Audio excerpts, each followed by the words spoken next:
All right, everybody, welcome back to Horn Takes. The tournament field is set, so we're going to do another edition of the bullpen. Got a lot to talk about. We'll start off with Texas's disastrous showing in the Big 12 tournament, and I'll just go ahead and say it, man. I think it cost them a shot at hosting a regional. Before, leading up to it, we kept saying that there was a lot of things that had to happen, and then they swept West Virginia, and I think that kind of changed. And they did it really impressively, and I think that kind of changed probably a lot of perspectives across the important people in college football that get to decide all that stuff. And then they just laid an absolute egg. And that you can't even, egg is not even, doesn't even begin to describe how terrible that effort was for Texas baseball in the Big 12 tournament. So let's get into a little bit about that. Heading into the tournament, we thought, Texas was in the right side of the bracket. We thought they were in the right division of the Big 12 tournament. They had won series against every single team in that division. They'd only lost 3 games total against every team in that division. Kansas, Kansas State, TCU. TCU kind of would have been a worry. A talented team. But Kansas and Kansas State shouldn't have been teams that were able to beat Texas, especially this late in the game, late in the season. And they did, man. And it was bad. Starting pitching, let's just go down the list. We'll just talk a little bit about this Big 12 tournament. Starting pitching was actually pretty good. Lucas Gordon scattered 7 hits over 5 innings. Gave up 2 runs. He had 5 Ks and a walk in his start against Kansas. So probably not his best outing. He certainly didn't go as deep as he normally does. It just seemed like he struggled early with command. There was a few walks early on in the game, but he was always able to pitch around things. And actually, like I said, he only gave up 1 walk, but we did scatter those hits. He did scatter those hits. So I think he was struggling a little bit with command, and KU was taking advantage of that and getting the ball in play. But generally speaking, pretty decent outing by Lucas Gordon. And then in the top of the 7th, Staley gives up a single, a walk, an intentional walk, which was a walk to get around a guy that was 2 for 3 already in the game, and get to a guy that was 0 for 3 in the game so far. Right after that intentional walk, he works a 3-2 count. He was battling a little bit, and then he gives up a grand slam. And ultimately, that was the difference in the game. Texas had tied the game at 2 in the 6th, the bottom of the 6th inning. And man, offensively, and we'll get into this a little more, it was just a struggle for Texas all tournament, 2 games of the tournament. And then Staley gave up another walk immediately after the grand slam, which made it a 6-2 game before he was able to record the final out in the 7th. And that's all the scoring that occurred in that game. Then you move on to game 2 against Kansas State. LBJ came out and scattered 8 hits over 6 innings, gave up 2 runs. He had 2 Ks and 0 walks. So he wasn't giving up free bases. He did give up some hits. He wasn't as effective with the strikeouts as he has been, generally speaking, this season. But I think it's a positive that, he didn't give up any walks and give up 2 runs. I mean, you get through 6 innings, having given up 2 runs, generally you would say, man, Texas is in a pretty good spot right now, especially the way their offense is played up until the tournament. At that point, they had 0 runs. And then in the top of the 7th, Shaw comes on for LBJ after LBJ gave off a leadoff single in the 7th. He gives up a walk, a single, a walk before he finally records one out. And then they replace him for Hurley, who gives up a single and a walk. And he finally records one out. And then Morehouse comes on and gives up a 2-run double before getting a ground ball to end another really rough top of the seventh for Texas. So the seventh inning, defensively, and not really defensively, is really pitching, really hurt Texas in this tournament from a sort of defensive perspective, runs allowed perspective. All the damage happened in the seventh inning. They dropped that game, I believe it was 6-0.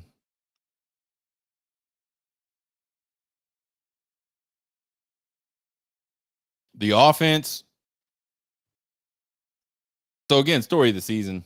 Let me back up on the pitching. Story of the season. The starting pitching was pretty good. The bullpen was atrocious. Now we move along to the offense. It was terrible. It was a shit show. It was the worst they have played all season. They scored 3 runs total in 2 games, averaged 1.5 runs per game.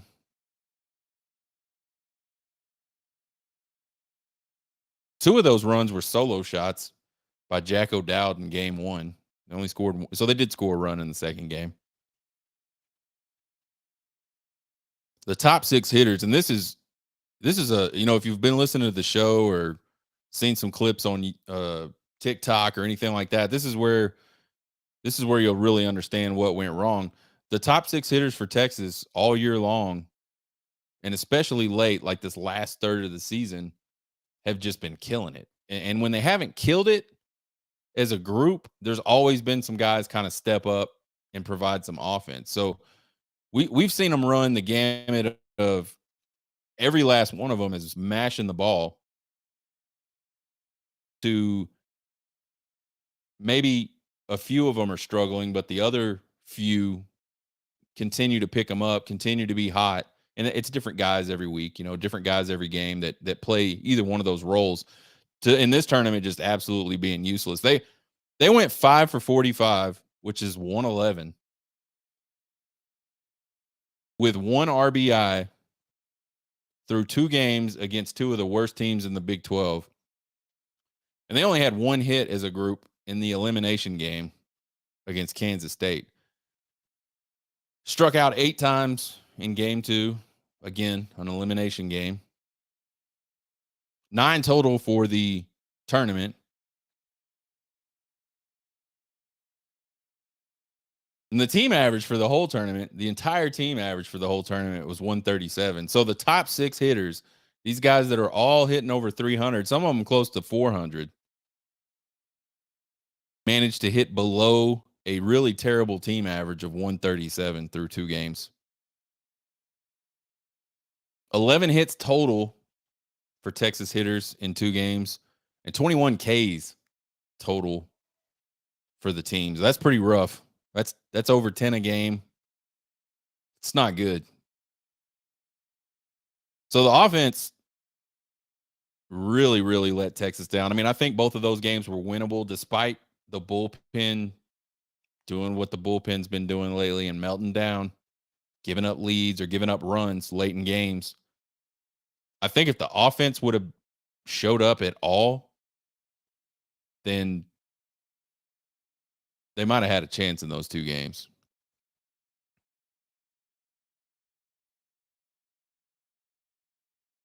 So obviously for Texas, for the team, for the coaching staff, I'm sure, for the fans, I'm 100% sure, was just an epically disappointing tournament. Just really bad. We talked on the show prior to the tournament about, Texas. You look at them, they kind of have to be the favorite. They're the number 1 seed in the tournament. Maybe not the favorite to win the tournament, but certainly the favorite to win their division of the tournament, which is just the other side of the bracket. 4 teams on one side, 4 teams on the other. And then we thought West Virginia had to be the favorite in the other division. And we talked about how that division was pretty tough, though. Oklahoma State, Oklahoma. Texas Tech, a lot of firepower on that side of the division. And I think West Virginia went 2-0 too. You just never know in tournament baseball, and you certainly don't know. We talk about getting hot at the right time. We've been talking about that for the last half of the season, and as especially how it relates to moving into the NCAA tournament, and how teams just kind of pop out of nowhere. I mean, Ole Miss last year wasn't even supposed to be in the there was debate whether Ole Miss should even be in the tournament when they got selected to be in the tournament, and they won the whole damn thing. And the reason they won the whole damn thing is they got hot and they just stayed hot. State of the program address as we sit today, 38-20, not great. 18 games better than we thought they'd be. As we started the season, we thought this was a 500 team. They've dropped out of the top 25 again. So this team didn't start the year in the top 25 and battled their way into the top 25 and actually pretty highly ranked into the top. I mean, I wouldn't swear to it, but I think at some point they were sitting at top 15 team in the country, which, all things considered would be a really good place for that team to wind up if they could have maintained it. And then they spent the last third of the season falling in and out of it, back and forth, back and forth. None of that really matters as we sit today. They're in the show. They're in the regionals. They get an opportunity to go do it again. What's up, Chris? Chris on my live stream. That's who I'm talking to for you folks that may just be listening to the podcast. Pitching conversation is the same conversation we've been having. Starting pitching is pretty decent. Lucas Gordon is good. LBJ is good. Tanner Witt is starting to come on late in the season. For those of you that don't know, Tommy John surgery. Didn't get to start pitching until just a few games ago. He's getting better every start. He's able to throw more pitches every start, get deeper into the games. We obviously didn't get to see Witt in the Big 12 tournament, so we don't know what he may or may not have been able to do, or what that would have looked like. Really, Texas needs him to, over the course of this tournament, if they can continue to advance, they really need him to turn into a solid third guy that can give you, I say at least 5 innings. The bullpen is an absolute unmitigated clusterfuck of a disaster. And that ain't changing. Matter of fact, it's getting worse, and we'll talk about that in a little bit. Really, really disappointing though to see that group, because there was a stretch this season where that group and a lot of the guys, the group did really well. You take I don't know how many guys sit in that bullpen, maybe 10, let's say 10 to 15 guys, which I could be way off on that. Let's say there's 10 guys in the bullpen that are consistently in and out of the game. You take a group of 10 guys and have them do anything, and they're going to have their moments where they're really good. They're going to have their moments where they're really bad. But as a group, you might say that group, despite the fact that some of them are struggling right now, that group is doing really well. It's doing its job, right? And for a while, they did that, and they did it really well. And I don't know what happened. They just drove off a cliff. The bullpen that you see today for the University of Texas baseball program does not look and I'm not just talking guys, I'm talking results, looks absolutely nothing like it did mid-season. They got into late season form in the mid-season, and now in the late season, they're in preseason form. It is bad. What's up, Josh? Another guy checking it out on the live stream. Offense, man, there is a ton of ability with this offense, with this lineup. They, like I said, like we've been talking about, they got 6 guys right now that are hitting over 300. That's really good. A couple of those guys are really close to 400, which is really good. Not the same type of power team that we saw last year, but still really respectable in terms of home runs. I think they've hit 85 for the season. Lots of doubles, lots of triples. It's a team that can hit the ball and hit the ball for extra base hits, especially that 1 through 6. Those 1 through 6 spots in the lineup are really good. The problem is they can get really, really cold as an entire group, which is what we saw in the Big 12 tournament, which is what we've seen in other series in Big 12 play. And the further you go in the tournament, the harder that's going to get. Like, you're facing better pitching, you're facing better teams offensively, which can put pressure on hitters from opposing teams to really go out and produce. And I think that's one of the I think when this offensive team is just kind of there and they're just really focused on what's in front of them right now. They're not worried about what the score is or what this other lineup could do. They're just playing sort of within themselves. They're really good. I mean, they're probably as potent as any other offense in the country. Certainly up there, like you could put them in the conversation with a lot of those really potent offensive teams. But they just go into these moments where they're just really cold. And in the tournament, what I felt like I saw in the Big 12 tournament was they looked at a lot of really good pitches. And we've talked about this before earlier in the season when they were struggling. They watched a lot of really good pitches go over the plate. And you guys are free to have your own thoughts and opinions on taking pitches. I think it's stupid. Especially if you're dealing with a pitcher that is really going to try to get ahead with a first pitch fastball. Now, some of the better guys, they can throw a lot of their off speed stuff for strikes, and those are tough, right? You get in the batter's box, you're looking at fastball. Is what you should be looking for. Should be sitting on a fastball for the first couple of pitches of an at bat. And if you get it, man, you've got to go after it. You can't sit there and watch the best pitch you're going to get the entire at bat cruise right over the plate.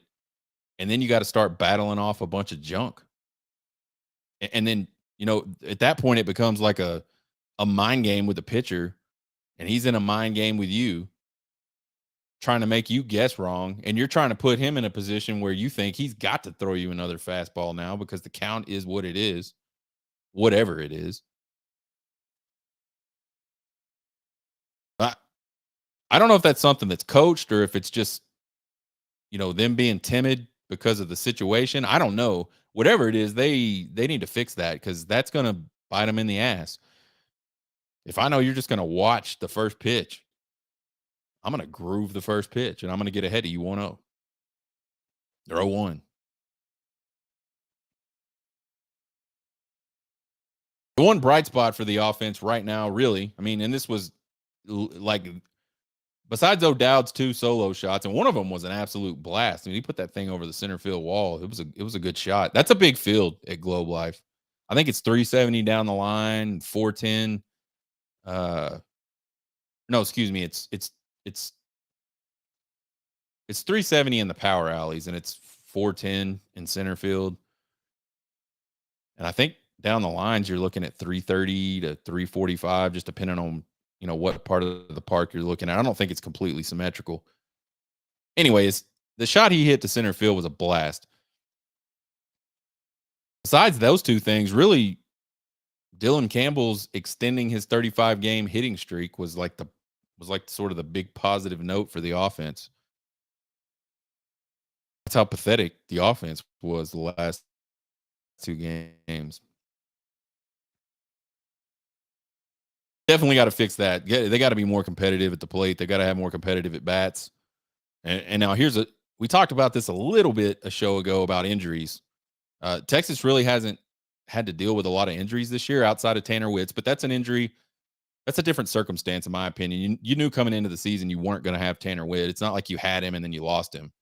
So now we're talking about guys that David Pierce has been depending on for a lot of the season that all of a sudden aren't going to be there anymore. Let's talk about it. Tanner Carlson, we touched on it a little bit last time. He had some sort of like brace or cast on his arm for the senior day ceremonies there at Dish Falk. He broke his arm. And this is a guy that sort of had solidified himself in the DH role. He was hitting over 300, really starting to come on and become another weapon offensively. 1 through 6, always, I won't say always, usually pretty hot. And then 7, 8, 9, just kind of hit or miss. He was a guy that could sit in that 7, 8, 9 spot and give you 300 type numbers. David Shaw, we saw him throwing in the Big 12 tournament, and after one pitch, just my arm. I don't know the nature of it, but I don't think he's going to play anymore this season. And Heston Toll is out the rest of the season, and those two guys are out according to Horn 247 Jeff Howe. So I don't know if they'll make the trip to Coral Gables, but they certainly aren't going to throw. And those are guys that David Pierce has depended on a lot out of the bullpen, and they're guys that have really good ability. It hasn't always showed up on the field, but it also has at times showed up on the field. This isn't an injury, but DJ Burke is in the portal. It's the guy. I don't know what happened. I don't know what happened with DJ Burke. He hasn't thrown since April 8th, I believe, is the last time he came into a game. And this may have something to do with the reason he's transferring, but this guy was sitting at 2.22 ERA in 15 appearances. He had a couple of games earlier in the year where he did really well out of the bullpen.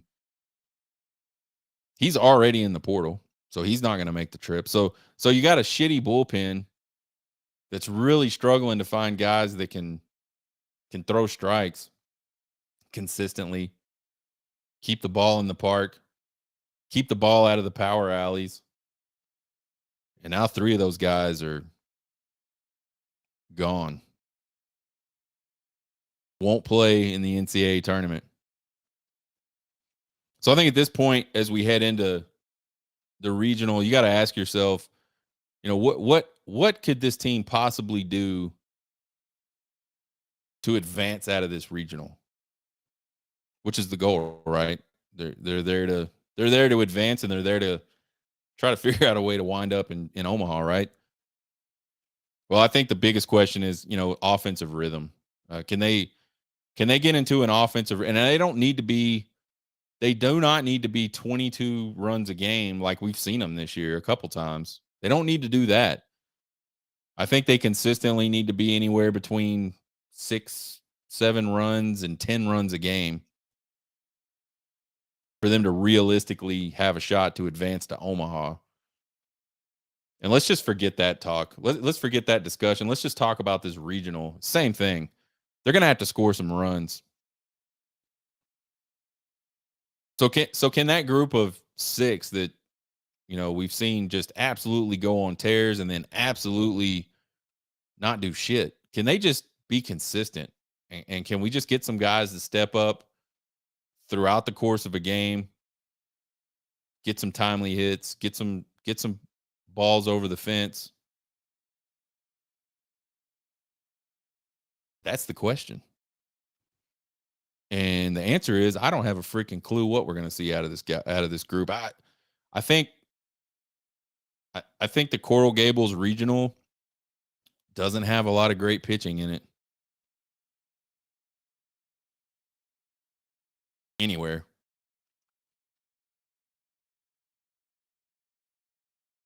Talking about this team, and this is a future thing, but David Pierce has a lot of work to do in the portal. He attempted last year, and I think his offensive portal moves were really good. Porter Brown, Garrett Guillemette, Tanner Carlson. He brought in some guys in the portal that could hit the ball, and they proved they could hit the ball. So I think offensively, you got to give him a really good grade for his portal moves last year. Pitching, the pitching has been pretty brutal.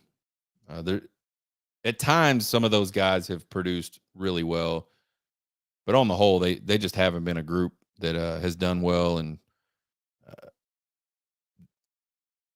they just they're just not consistent.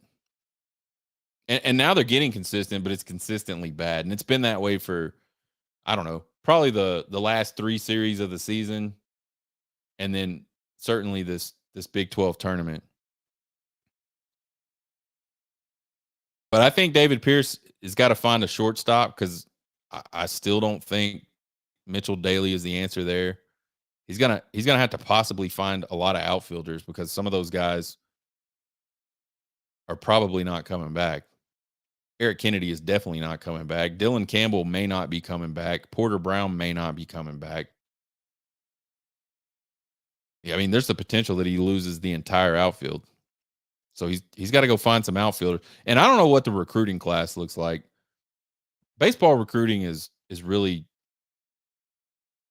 sucking hind tit on information being available out there. Good information. He's gonna have to find another catcher.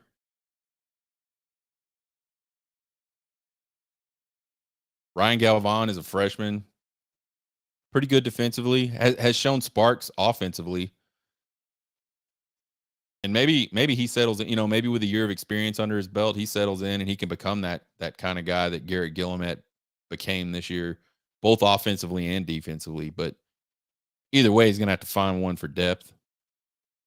And then the pitching, he's gonna get all his starters back. Well, no, he may not. Lucas Gordon may move on. I think Lucas Gordon probably will move on. He's gonna be a pretty highly ranked draft pick, I think. But he'll get 2 of his 3 guys back, which is better than last year where they lost 2 out of 3.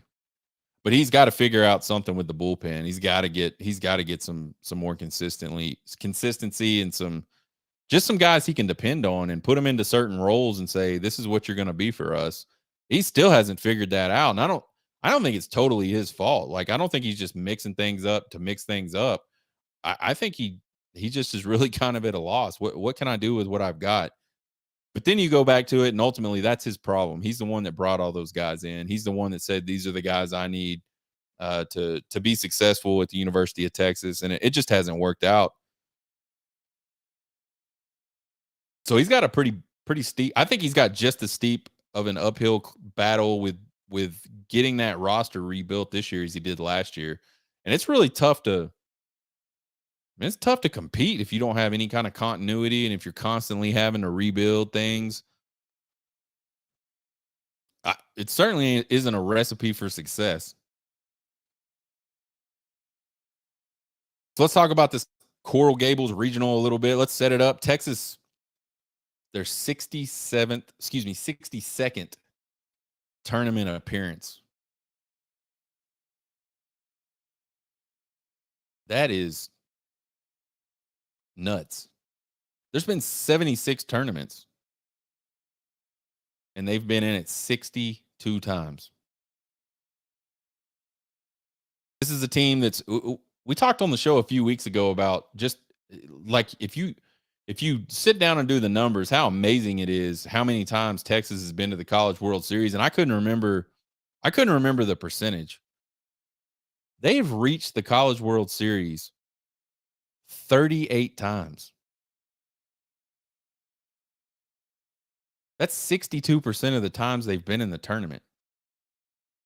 I don't think there's a basketball team on the planet that has made it to the Elite 8 of the NCAA tournament 62% of the time. So really, Texas hasn't been. I mean, I guess towards the rest of the world's, the rest of the country's standards, there's not a lot of teams that can say we need to be in Omaha like every single season. And I think Texas is one of those teams consistently. They got 6 College World Series titles, 6 runner-ups. Last championship was in 2005. They've had some pretty decent deep runs since then, but generally their tournaments, their College World Series portion of the tournament has been pretty quickly over with, short lived. They're the number 2 seed going into this regional. I think they're like the 25th seed overall in the whole thing. Not that that matters.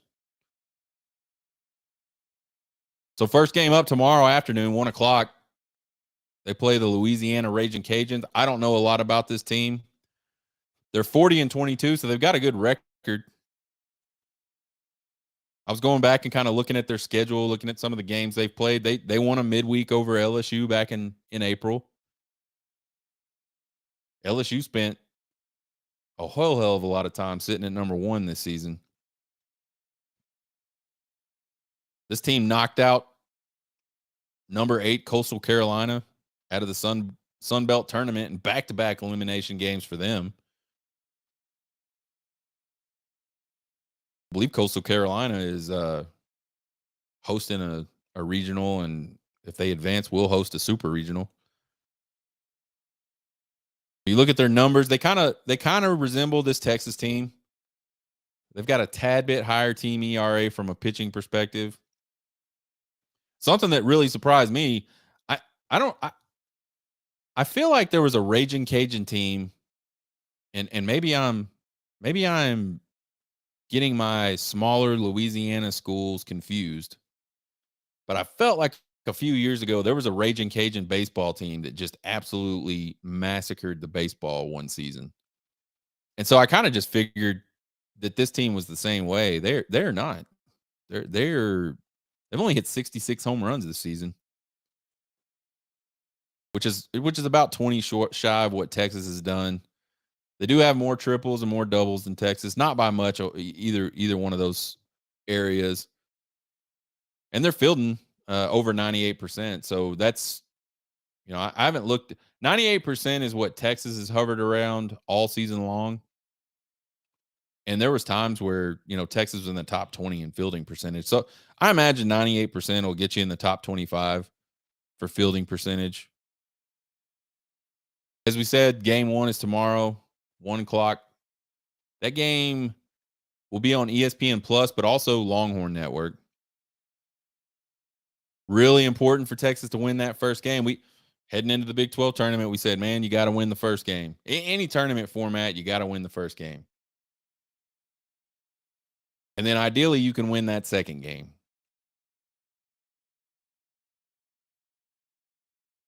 You can win the first and second game in a regional, you're in really, really good shape. If you can win the first game in a regional, you're in pretty good shape.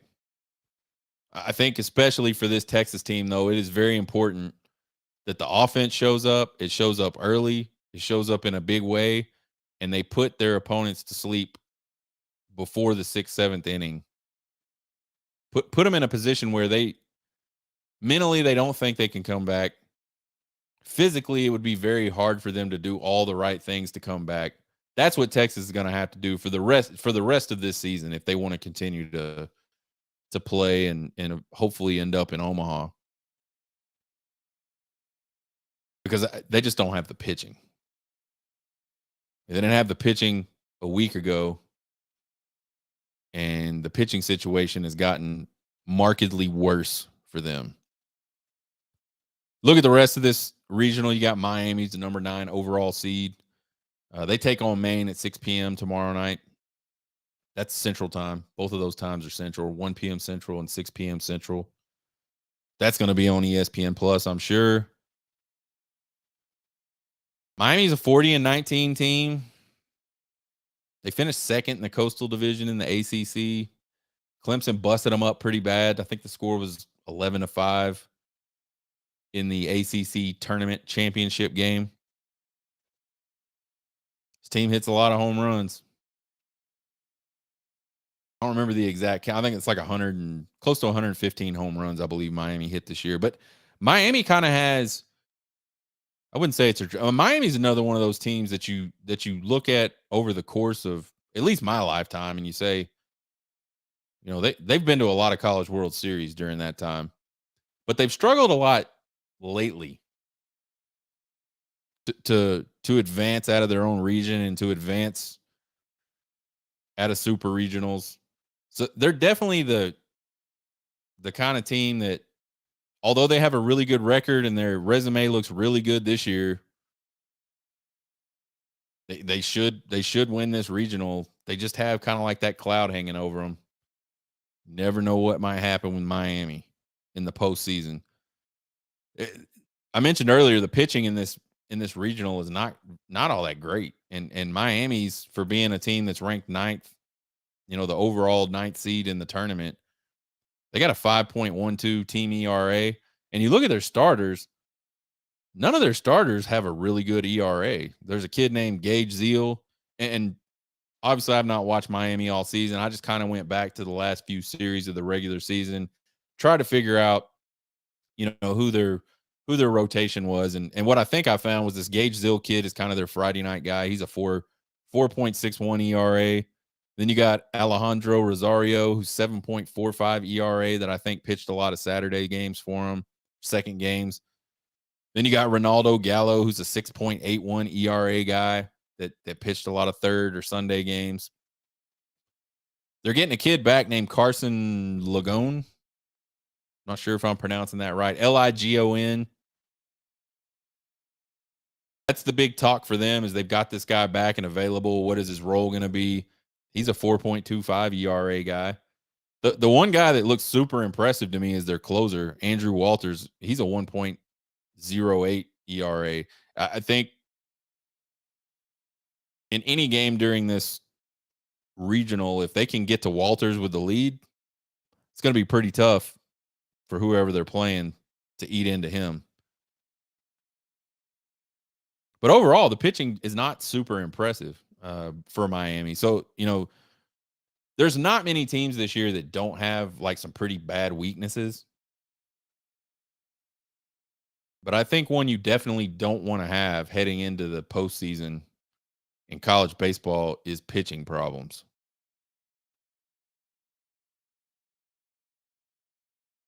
Miami's just under 90% fielding team, so they're they're right outside of that upper echelon of fielding teams. So that tells me you got a pitching staff that gives up a lot of runs. You got a fielding, a team that doesn't field quite at an elite level. Let's get the ball in play and see what happens.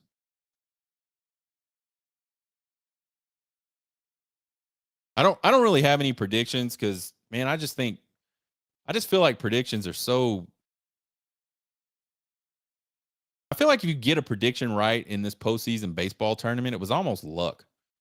I mean, there's your obvious ones. Like, I feel like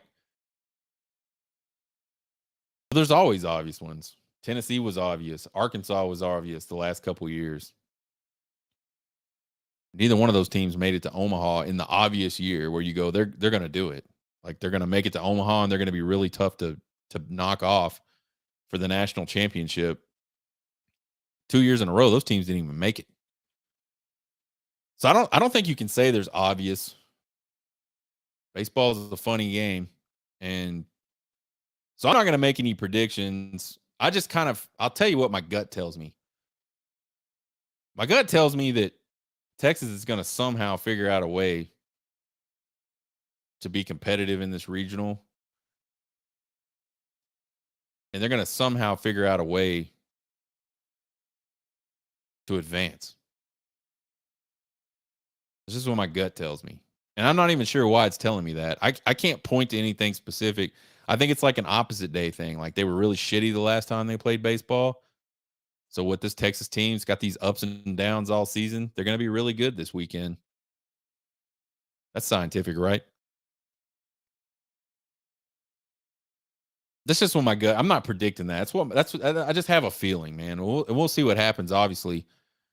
But if you look at this regional and you look at the super regional pairing they got with the Stanford regional, I don't think, if you're a Texas fan or the Texas team and the coaching staff, you could have asked for a better pairing and a better regional to go to. Uh, And I simply mean that looking at how their season has been this year, going into it being a 2 seed, I think they probably landed in the best spot they could land at as a 2 seed for them. It may not be for everybody, but definitely for them. The pitching is not great in this regional. Miami has a tendency to piss things away.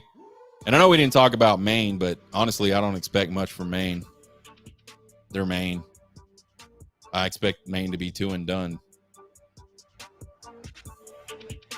Join us sometime on the cheap seats. We're going to talk to Chris from the Spurs Up Show. I think we'll probably wait till after college baseball is over with and we don't have much to talk about going forward until football season. We'll get him on the show. Just hard to line up timing. That's all that deal is.